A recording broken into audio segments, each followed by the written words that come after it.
Although our next performer, Jenn Morazes, is a social work professor and a professional coach, her knowledge about mental health comes first from her own experience of living with PTSD. She loves teaching, advocating, writing, traveling, knitting, and boxing, but loves her husband most of all, as he has supported her through her diagnosis to her present recovery. Her piece is titled, Dear Adversity.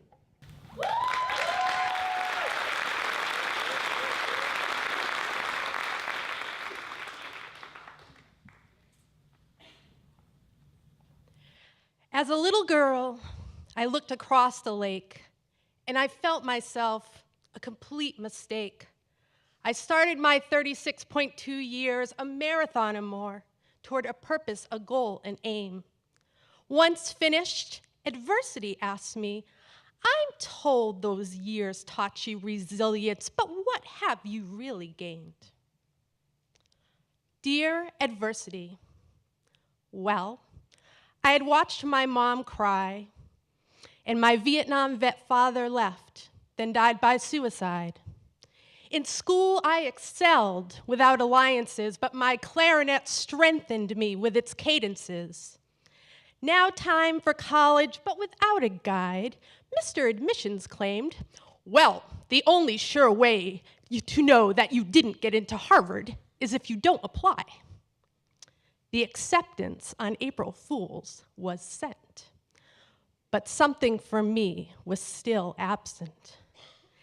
And then love carried me all the way to UC Berkeley, and not a lake but an ocean hugged and married me. And yes, after more than a marathon and more resilient, I progressed towards my doctorate, a job, a family, and the land of my content. But adversity would not relent. So then came 2010, a year more frightening than the ones before. 3 a.m. came, then 4. I saw codes from my computer and phone and heard a lion at the door. Now medicated, but not fully educated, I was frayed, counting the days until May. I had PTSD, not a PhD. A sentence, a storm, permanent, not temporary. And here was the script. Go home to your moms, write your dissertation, and knit. But the very thing that had helped me climb now seemed now to be broken, my mind. And knitting, that was new, so I didn't know what to do. The task was exhausting. I made a useless, huge, big thing. I took an enormous ball of green yarn and started to knit, knit, knit. This ridiculously big thing. Holes I created, but I could not address. So the only choice left was to unravel what was now a mess. Then my mom's doll-making class came over. They looked at my knitting, my tears, my dispirited disposure.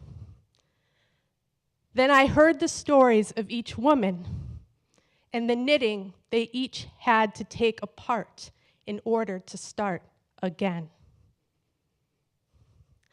The month of May clutched me, and my professor beamed.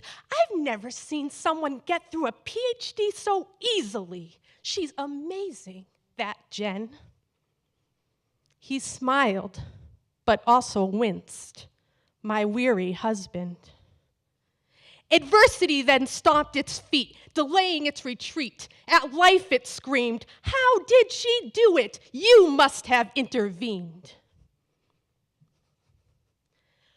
Dear adversity, I breathed.